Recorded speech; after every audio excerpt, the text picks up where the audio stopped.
चलो, आज का टॉपिक है जजेस ऑफ सुप्रीम कोर्ट।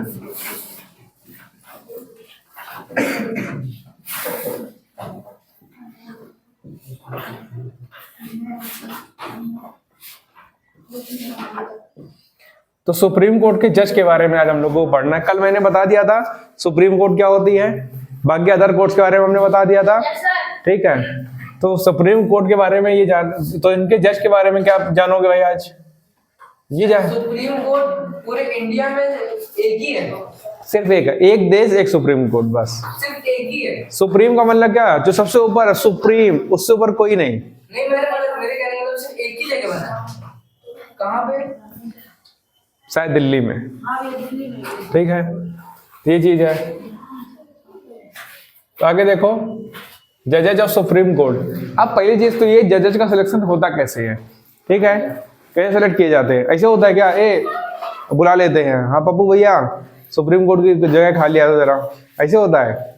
ऐसे नहीं होता ना। तो क्या होता है, सबसे पहली चीज, जिसको जज बनाना है, जिसको भी जज बनाना है, पहले ये देखा जाता है कि वो 5 साल तक हाई कोर्ट का मेन जज रहा हो, मेन जज रहा हो, जैसा भी रहा हो, लेकिन 5 साल तक हाई कोर्ट का जज रहा हो, या फिर 10 साल तक एडवोकेट रहा हो। ठीक है, कहाँ का? हाई कोर्ट को हम ऐसे लिख दे रहे। ठीक है, 10 साल तक एडवोकेट रहा हो हाई कोर्ट का, या 5 साल तक सुप्रीम हाई कोर्ट का जज रहा हो। ऐसे आदमी को सुप्रीम कोर्ट का जज बनाने के लिए बुलाया जाता है। लेकिन बुलाता कौन है? तो देखो, जो सुप्रीम कोर्ट का मेन जज होता है, सीनियर जज होता है, सुप्रीम कोर्ट के जो सीनियर जज होते हैं, ठीक है, सुप्रीम कोर्ट के सीनियर जज होते हैं, वो एडवाइस देते हैं किसको? प्राइम मिनिस्टर को।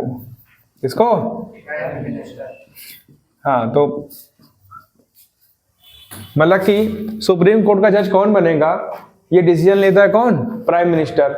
लेकिन वो डिसीजन अकेले नहीं ले सकता, वो सुप्रीम कोर्ट के सीनियर जज के साथ सलाह मशवरा करता है। समझ में आ गया? उससे सलाह लेता है, एडवाइस लेता है कि किसको सुप्रीम कोर्ट का जज बनाना है और किसको नहीं बनाना है। उनका दूसरा केस है, हम बता देंगे। तो सुप्रीम कोर्ट के जज जो भी सुप्रीम कोर्ट का जज बनेगा, वो उसको प्राइम मिनिस्टर उसको चुनता है कि किसको जज बनाना है, और किसकी सलाह से? सीनियर जज के, सुप्रीम कोर्ट का सीनियर जज उसको सलाह देता है प्राइम मिनिस्टर को कि किसको हम जज बनाया जाए सुप्रीम कोर्ट का। ठीक है, तो देखो सुप्रीम कोर्ट किसको जज बनाया जाए, जब एक बार डिसाइड हो जाता है किसको जज बनाना है, तो बुलाया जाता है प्रेसिडेंट को। प्रेसिडेंट आते हैं, उनको अपॉइंट करते हैं। सर, अब ये जब प्राइम मिनिस्टर ने सीनियर जज के साथ डिस्कस करके सुप्रीम कोर्ट का जज चुन लिया है, तो प्रेसिडेंट का क्या काम है? ठीक है ना। अब ऐसा थोड़ी ना होता है कि मान लो तुम्हारे स्कूल में वॉलंटियर का कोई वॉलंटियर बन रहा है, तुमसे बोल देंगे जाओ तुम वॉलंटियर हो जाओगे और तुम वहां पर जाकर के बच्चों को संभालना, क्या प्रॉब्लम हो रही है। ऐसा नहीं होता है, सीधा इसे बोल नहीं देते हैं। यहाँ पे जज जैसे कोई जज बनेगा, उसकी फिर उसको शपथ दिलाई जाएगी। समझ में आ गया? उसको शपथ दिलाई जाएगी। शपथ दिलाने के साथ साथ ऐसे बहुत सारे जो प्रोसेस है वो अप्लाई होंगे कि जैसे उसको सैलरी का, जो उसको भाई सुप्रीम कोर्ट जज बनेगा तो सैलरी के लिए भी तैयार किया जाएगा, पेंशन कब मिलेगी, रिटायर कब होगा, कितनी एज है, क्या है, ये सब डिसाइड होगा। तो प्रेसिडेंट डिसाइड करेगा। ठीक है, और उसको अपॉइंट करेगा, मतलब शपथ दिलाएगा, और शपथ दिलाने के बाद वो जो जिसको चुना गया था वो जज बन जाएगा सुप्रीम कोर्ट का। समझ में आ गया? एक बार अगर कोई आदमी सुप्रीम कोर्ट का जज बन जाता है, तो एक बार सुप्रीम कोर्ट का जज बनने से उसको हटा पाना बड़ा मुश्किल है। उसको नहीं हटा सकते उसकी पोजीशन से। जैसे देश का प्रेसिडेंट को भी उसकी पोजीशन से नहीं हटा सकते, खाली एक ही प्रोसेस होता है, उसको बोलते हैं इम्पीचमेंट। क्या बोलते हैं? इम्पीचमेंट बोलते हैं, और हिंदी में इसको बोलते हैं महाभियोग। वीगो नहीं रे, महाभियोग, महाअभियोग। इम्पीचमेंट होता है, इसमें पार्लियामेंट की हम लोग को पार्लियामेंट की जरूरत पड़ जाती है। समझ में आ गया? तो इम्पीचमेंट होता है, इस प्रोसेस से प्रेसिडेंट को या सुप्रीम कोर्ट के जज को हटाया जाता है। और ये प्रोसेस ऐसे ही नहीं हो जाता है, इसमें कम से कम 2/3 मेंबर पार्लियामेंट के चाहिए होते हैं, बल्कि दोनों के। वो क्या प्रोसेस हम बता देंगे, लेकिन प्रेसिडेंट को सुप्रीम कोर्ट के जज को हटाना पड़ना बड़ा मुश्किल है। तो सर सुप्रीम कोर्ट का जो सीनियर जज, सुप्रीम कोर्ट का सीनियर जज कौन बनेगा? देखो, सुप्रीम कोर्ट का जो सबसे सीनियर जज होता है कौन सा?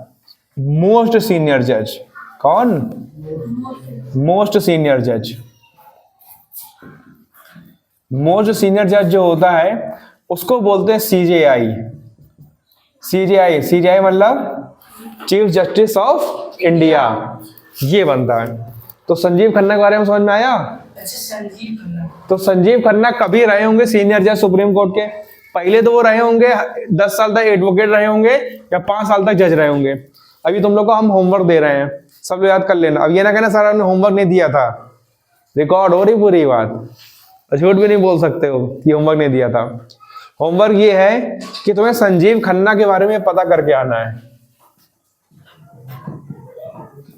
संजीव खन्ना के बारे में ये पता करके आना है कि भैया ये 10 साल तक एडवोकेट रहे हैं कि 5 साल तक जज रहे हैं, ये पता करके आना है। ठीक है सबको? कि वो 10 साल तक एडवोकेट बनकर आए हैं कि 5 साल जज बनकर आए हैं सुप्रीम कोर्ट में। बस। हाँ भाई, इन दोनों में से कोई एक हो सकता है। दोनों में से किससे ही आए हैं संजीव खन्ना? ठीक है, किससे आए थे? तो अब ये इनको संजीव खन्ना को पहले सीनियर जज चुना गया होगा सुप्रीम कोर्ट का, फिर उन जजेस में सबसे सीनियर जज होगा ये, जो सबसे मोस्ट सीनियर जज होता है उसे बोलते हैं CGI, chief justice of India. और ये सबसे पावरफुल पोजीशन होती है, इंडिया की सबसे पावरफुल पोजीशन। इसके आगे prime minister, DM, CM, governor कोई कुछ नहीं होता। प्रेसिडेंट खुद भी नहीं भाई। सबसे स्ट्रांग पोजीशन ये है, ठीक है, सीजेआई। इस पोजीशन में पहुंचने के लिए बहुत पढ़ाई करनी पड़ती है, कम से कम 35 साल तो एज हो ही जाती है, लगभग 35 एज। सर एक ही लोग है ना, बस ये। सिर्फ एक है, ये सिर्फ एक है। जैसे पीएम एक है, प्रेसिडेंट एक है, चीफ जस्टिस भी सिर्फ एक है। समझ में आ गया? तो मोस्ट स्ट्रांग पोजीशन कौन है? Chief justice of India. ये जो डिसीजन देते हैं हर जगह माना जाता है, इनका फाइनल डिसीजन होता है। एक एग्जांपल लेते हैं। अगर मान लो कोई केस चल रहा है सुप्रीम कोर्ट के अंदर, कोई भी केस चल रहा है, उस केस में 4 जज बैठे हुए हैं। कितने जज हैं? 4 जज हैं। 4 जजेस हैं। मान लो 2 जज बोल रहे हैं किसी केस को यस बोल रहे हैं, और 2 जज हैं इनमें से बोल रहे हैं नो। ये बोल रहे हैं यस, ये बोल रहे हैं नो। तो किसकी बात मानी जाए? सही मानी जाए? मान लो 4 में रख, अभी ऐसा इवन भी हो सकते हैं। मान लो 4 जज हैं, 4 जज में 2 ने कहा ये केस बिल्कुल सही है, मतलब किसी केस के पक्ष में जाकर उन्होंने डिसीजन दिया, और इन्होंने कहा वो केस गलत है, उन्होंने नो बोला। सीजीआई आता है। इन दोनों में से जिसमें ये होगा उसकी बात मानेंगे। ठीक है, क्योंकि 4 जज कैसे होंगे? एक सीजीआई होगा और 3 अदर जज होंगे। तो ये मान लो क्या है, इसमें मान लो 2 जज है, अदर जज है, दोनों जज है, दोनों अदर हैं, लेकिन इसमें एक जज जो है वो सीजीआई है और दूसरा जज जो है वो अदर जजेस में आ जाता है, जो दूसरे और भी जज होते हैं ना उसमें आ जाता है। तो जिसमें सीजीआई बोलेगा उसकी बात मानी जाएगी। बहुत स्ट्रांग पोजीशन होती है, बहुत ज्यादा स्ट्रांग पोजीशन। अगर इंडिया के प्रेसिडेंट की डेथ हो जाए तो टेम्परेरी जो प्रेसिडेंट बनेगा वो बनेगा कौन? वाइस प्रेसिडेंट बनेगा। और मान लो वाइस प्रेसिडेंट की भी डेथ हो गई अचानक से, अल्ट्रा वाइस नहीं होता है, अल्ट्रा वायलेट रेस पढ़ रहे हो क्या? वहां से आएगा जॉन से गधा। सीजीआई होता है। तो क्या वाइस प्रेसिडेंट की भी डेथ हो जाती है तो सीजीआई प्रेसिडेंट बनता है। जब तक सीजीआई प्रेसिडेंट बन जाता है, और सीजीआई तो प्रेसिडेंट है, सुप्रीम कोर्ट का काम कौन देखेगा? तो इस सीजीआई के जस्ट बाद जो सीनियर जज है वो सीजीआई उस दिन तब तक रहेगा। जब नया प्रेसिडेंट चुन लिया जाएगा तो सीजीआई वापस सुप्रीम कोर्ट में आएगा और कहेगा भाई साहब तुम्हारा दिन यही, तुम्हारा काम यहीं तक था, जो था यहीं तक था, निकलिए यहाँ से, अपन फिर से आ गया है, आई एम बैक। समझ में आ गया? ये चीज होती है। तो ध्यान रखना है, सबसे पावरफुल पोजीशन है, ये जो डिसीजन लेता है इसके आगे किसी की नहीं चलती। संजीव खन्ना इस समय है, चंद्रचूड़ थे अभी इसके पहले, उनको उनकी वैल्यू बहुत ज्यादा थी। तो जब भी तुम लोग को अगर कुछ वीडियो यूट्यूब पे वीडियोस वगैरह देखने को आए तो ये संजीव खन्ना है ये और सुप्रीम कोर्ट के जजेस है, इनकी वीडियोस देखा करो, इतना नॉलेज है इनको। ये तुमको पता है सीजीआई जो होता है 700-800 IAS को ब्रेकफास्ट में खाता है, 700-800 IAS को ब्रेकफास्ट में खाली लेता है। सोचो कितना नॉलेज है इसको। एक बार एक IAS हाई कोर्ट का जज था, हाई कोर्ट के जज के सामने, सुप्रीम कोर्ट बात नहीं कर रहा, हाई कोर्ट, उनके सामने गया IAS अधिकारी, और IAS अधिकारी केवल ऊपर की बटन खुली हुई थी और बहुत भयंकर डाटा। IAS अधिकारी हो रहा है, IAS अधिकारी जिसके अंडर में पूरा जिला है, मतलब वो बोल दे, अगर IAS बोल दे, DM जो है बोल दे कि भाई कल ट्रैफिक दुकानें सारी बंद रहेंगी, कानपुर बंद रहेगा पूरा, तो बंद तो फिर बंद है, खुलेगा नहीं कहीं से भी। इतने पावरफुल आदमी को ये कहता क्या है, ये गोद में खिलाता जा, समझ में आया? मतलब ये कि इसके IAS के पापा के पापा के पापा के भी पापा है, समझ में आ गया? ये बहुत खुश लग रहा है बीच वाला ये मुटका। तुम कुछ कह ही नहीं रहे हो, तुम मुझसे क्या बात कर रहे हो? हस्बैंड वाइफ तरह बैठे हो दोनों लोग हैं। अब कौन हस्बैंड चूज कर लो। क्या बता रहा था ये तुमको? कुछ नहीं किया, फर्जी हंस रहे हो, साइको हो गया दोनों लोग। हमने हम हाथ खाया भैया, ये देखो या तो कुछ बोल के ऐसे तो ध्यान नहीं दे रहा है, बिना बोले तो इसका मतलब पागल हो। कुछ पागल होते हैं, मतलब क्या बताए, सामने कैमरा चल रहा वरना बताते हैं एक्टिंग अभी तुम लोग की।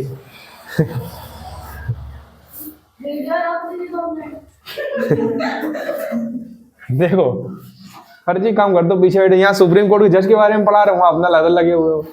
हमने क्या हो कह रहे कुछ नहीं, हमने क्यों हंस रहे, कह रहे ऐसे ही हंस रहे हैं। ये तो वही वाली बात हो गई, आराम क्यों कर रहे हो, थक गए हैं।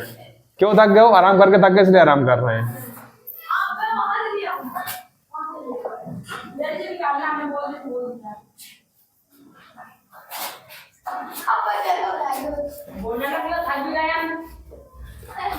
और भी कुछ आ रहा है, कंट्रोल किए हुए हैं। देखो इधर, ये समझ में आ गया तुम लोग को? सीजीआई के बारे में समझ में आया? सीजीआई के बारे में समझ में आया? सबसे मोस्ट पावरफुल पोजीशन है, इससे पावरफुल कोई भी नहीं है, प्रेसिडेंट हो। और सबसे मेन चीज देखो यहाँ पर क्या होती है। तुम लोग क्लास में कहीं मॉनिटर बनाए कोई? मॉनिटर ये वाला ये।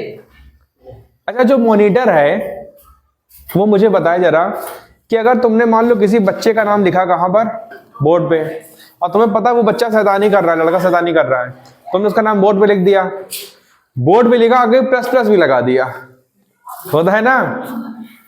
टीचर आई उसको धुंधी कायदे से, और लड़का क्या करेगा? तुम्हें पकड़ेगा बाहर, तू बाहर मिल हमको, आ तो तू गया, ठीक है? तूने प्लस प्लस लगा, मल्टीप्लाई लगा देंगे तेरे अंदर। ऐसा होता है कि नहीं होता है? अब ऐसी कंडीशन में मान लो सुप्रीम कोर्ट के जज के साथ भी ऐसा हो जाए। मान लो एक आदमी है जो बहुत पावरफुल है, अंडरवर्ल्ड डॉन ऐसा मान लो, ठीक है, और उसने कुछ ऐसा गलत काम किया जिसकी वजह से सुप्रीम कोर्ट के जज ने उसे सजा सुना दी। अब वो जो डॉन है सुप्रीम कोर्ट के जज को धमकी दे सकता है? दे सकता है, धमकी दे सकता है, लेकिन क्या कुछ कर सकता है? कुछ नहीं। क्यों भाई? पावर क्यों इनको इतनी पावर दी गई है? जो 700-800 IAS को वासी में खाता है, ब्रेकफास्ट में लेता है, उसको पावर है। इनको पावर देना इसलिए जरूरी होता है, जैसे सोच लो अगर एक क्लास का मॉनिटर है और किसी बच्चे का नाम लिख के उसको पिटवा दिया टीचर से, तो वो तो जो लड़का पावरफुल होगा वो तो मारेगा जा करके मॉनिटर को। इसलिए अब सीजीआई साथ भी यही खतरा है कि इनको कोई गोली मार सकता है, कोई जान ले सकता है, इनकी बम से उड़ा सकता है। सीजीआई हटके कोई दूसरा सीजीआई, जैसे कि राजीव खन्ना जी से पहले तो सीजीआई संजीव खन्ना, हाँ, सॉरी संजीव खन्ना, चंद्रचूड़, हाँ, वो अब क्या कर रहे हैं? रिटायर हो गए। तो मान लीजिए उससे कोई रखाया हुआ हो, जब वो रिटायर हो तो उसके बाद वो मार सकता है? नहीं, उनको सिक्योरिटी दी जाती है। अगर उनको लगा, किसी को अगर लगता, अगर उनको लगता है कि इनको खतरा है जान का तो सिक्योरिटी पक्का दी जाएगी, ठीक है। वैसे नहीं कोई मारता है, जल्दी नहीं होता है, लेकिन सुप्रीम कोर्ट के जज होते हैं उनको सिक्योरिटी देना जरूरी है, क्योंकि वो ऐसे ऐसे लोगों के अगेंस्ट में केस सुना देते हैं जो बहुत पावरफुल है और कहीं भी किसी को कैसे मार सकते हैं, इतने ज्यादा पैसा उतना ज्यादा पावरफुल है, तो इनको सिक्योरिटी देना जरूरी है। और पहली चीज तो क्या है, क्या इंडिया का कोई भी जज हो, चाहे वो डिस्ट्रिक्ट कोर्ट का जज हो, चाहे सुप्रीम कोर्ट का जज हो, उसको वो पॉलिटिकल पावर उसके ऊपर अटैक नहीं कर सकती है। पॉलिटिकल पावर का कोई भी उसके ऊपर जोर नहीं होता। मतलब ये कि जितने भी जज हैं, चाहे वो जज सुप्रीम कोर्ट का हो, चाहे वो हाई कोर्ट का जज हो, चाहे डिस्ट्रिक्ट कोर्ट का जज हो, चाहे लोकल कोर्ट का जज हो, किसी भी कोर्ट का जज हो, उसके ऊपर कोई भी नेता या कोई भी पावरफुल आदमी अपना धौंस नहीं जमा सकता।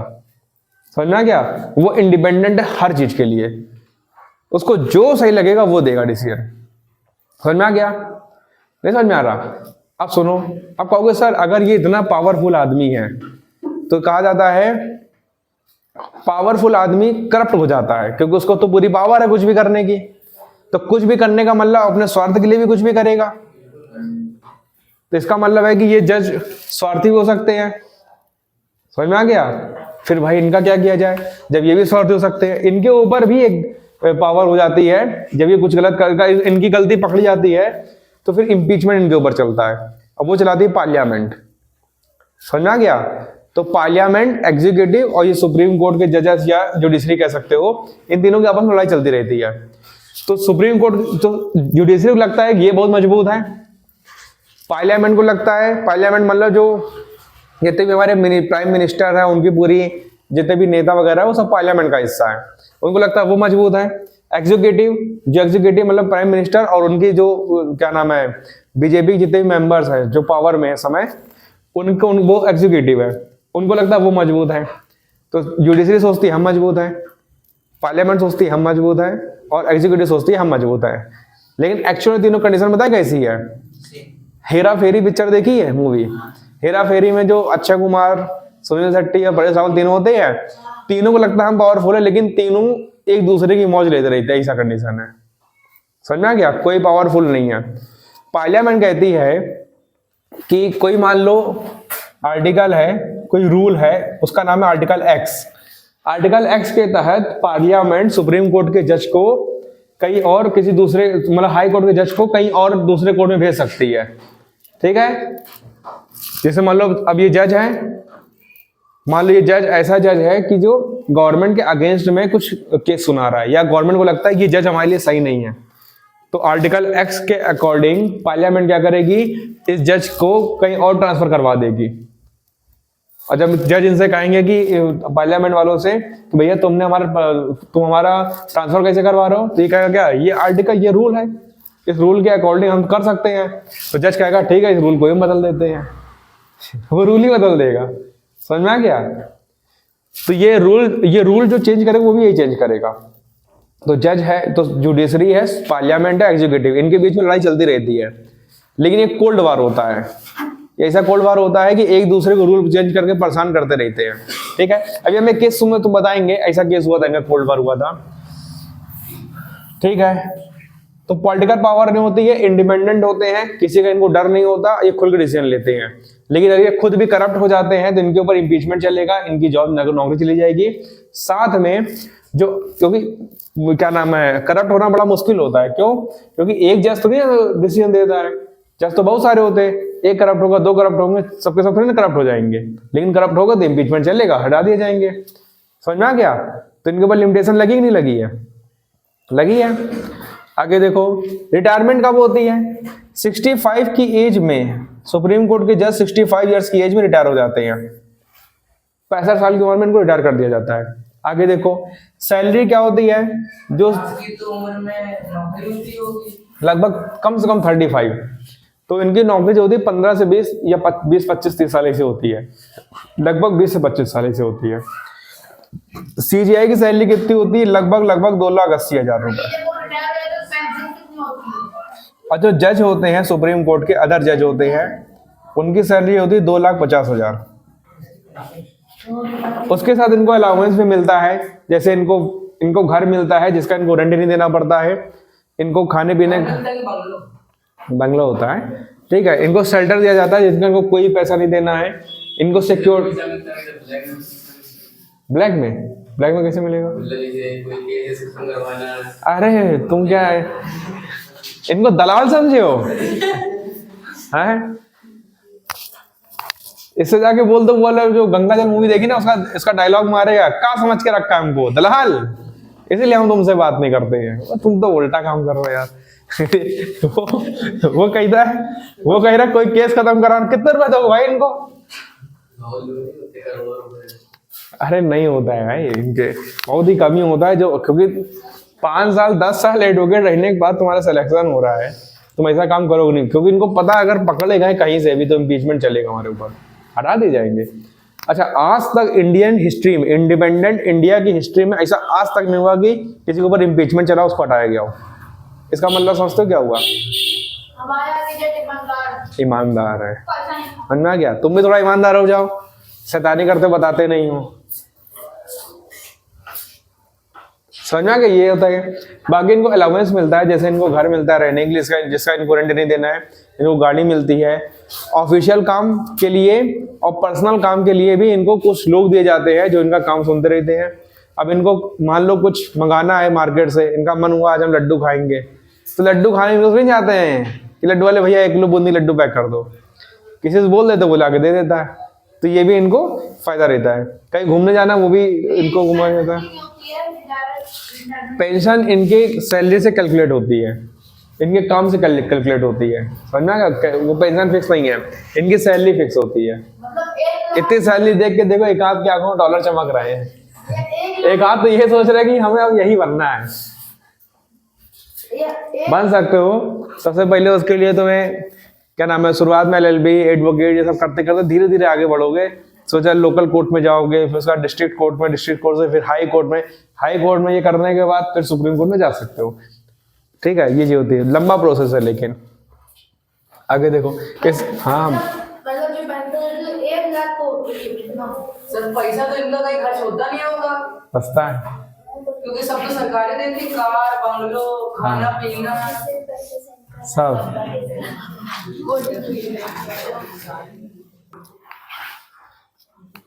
चलो इधर देखो, समझ में आई है? बहुत खुश रहते हो तुम। आज कोई डाउट तो नहीं इसमें? चलो अब आगे देखो, अब एक केस देखते हैं हम लोग इसका, एक सिंपल सा केस नहीं यार, बहुत बड़ा केस हुआ। देखो उस केस को समझने से पहले हम लोग चीज समझ लेते हैं, हमारे फंडामेंटल राइट्स क्या होते हैं, ठीक है? Fundamental right,